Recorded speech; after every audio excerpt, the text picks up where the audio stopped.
And if I was their mother, I would have actually destroyed their camera equipment. So I watched the new Sidemen documentary. I don't know why. I don't know anything about them. I love Netflix documentaries. Let's have a look and see what this could possibly be about. And this is probably going to be the most meta thing I ever do in my entire life. Because in order to explain what I saw, I also have to critique myself and what I'm doing now. Where they end up in the story, I didn't know a lot about them before. I still don't know a lot about them now. They seem to be like this group of guys that there's been a wave of where they just hang out, make videos, and end up becoming really successful. It seems like the story that they're trying to give is like, if you work hard, then you're gonna end up being successful. And whatever you do, if you put the amount of hours into it. From my own personal life experience, I can tell you that the more hours you put into something doesn't necessarily always mean you're going to be good at it.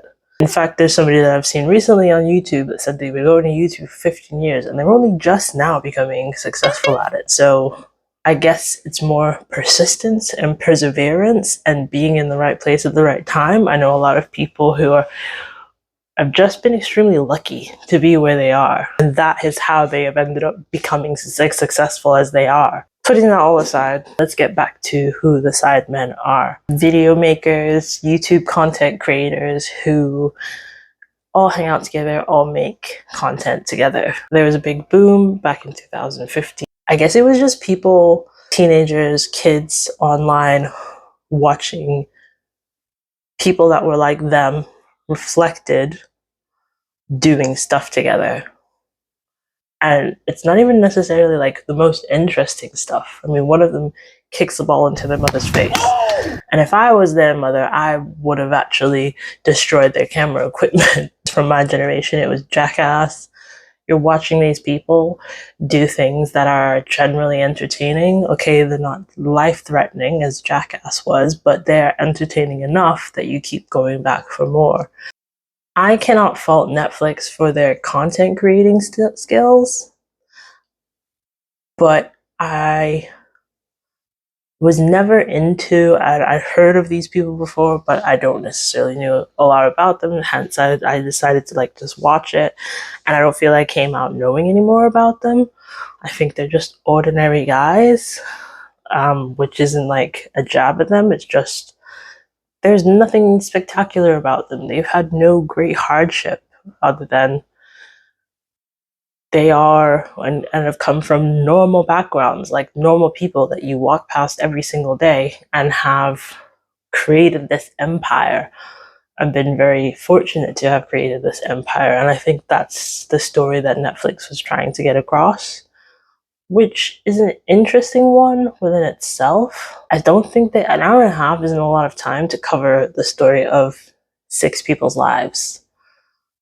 But I think it did a great job of, this is each character, breaking down each character as you're also following them along this journey. And I also think it's really great marketing on their side. Unless you've been following them and following their channels individually, you won't really know about them. Like I for sure, the only one I know is KSI, whose real name is JJ. And I was like, oh, okay, so this is how he's become famous. Now I understand. Other than that, I'd never seen any of the other of them, and they've all been on YouTube for years, which I thought was really interesting, that there's people that have millions, the 2 millions, 6 million, 5 million content creators who have all these massive following, and you could not know who they are. I speak to my other half about this all the time. I've spoken to him about Mr. Beast, people our age, no idea who this person is. Yet he has the biggest following on YouTube, I think, at the moment. I think that's the interesting thing, again, being meta about YouTube, is that you can have this massive following and you can have loads of people. You go out on the street, you go out in the documentary shows, you go out in the desert, somebody knows who you are. But for the average person who doesn't watch YouTube, still watches YouTube, the older generation who aren't into the digital content will not know who you are. And there isn't this great crossover at the moment of YouTube, digital content, digital form, and live media. And I think media, television media, is kind of getting left behind at some point, which is why I thought it was interesting to watch this Netflix documentary, as this is the first of its kind following these content creators. I don't think it's going to be the last one. I did struggle to get through it. I found some parts of it a little bit boring, just because I felt like it was just shots showing their success and how successful they've become, which are things that I thought you could just find on, you can find them on YouTube, you can find them on TikTok.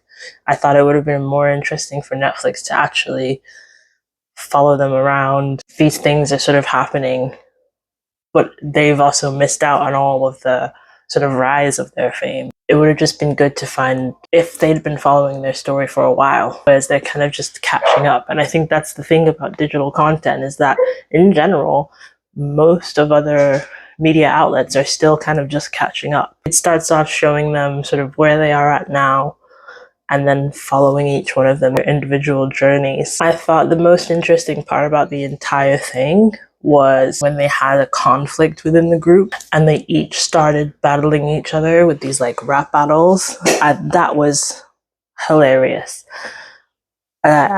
Something again that I didn't know about, never heard of, would actually go online and watch more of. And I think, again, that was a very good marketing strategy, because they know Netflix has a much larger audience than they have.